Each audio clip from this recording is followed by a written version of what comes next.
स्वतंत्र पक्ष कोर्ट बारिपदा एक युगांतकारी जजमेंट देइचंती। घटनार पृष्ठभूमि होउची आसामी तार निजर संपर्कीय गोटे झील को पाखे रखी पाठ पढ़ाऊले एवं सही अवस्था ताको से बारंबार दर्शन करते जिते बड़े झीर बाहागर है तार स्वामी जानला सी घर बाहर करदेला सेटा बकलक्ष्मी आसला केस दायर होता दायर हो बड़दा थाना ये केस को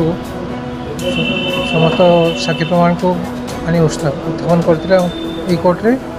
कोर्टे विचार करी आज दोषी को दंड विधान कर केस रे हमर कोर्ट आसामी को 20 वर्ष जावजीवन कारादंड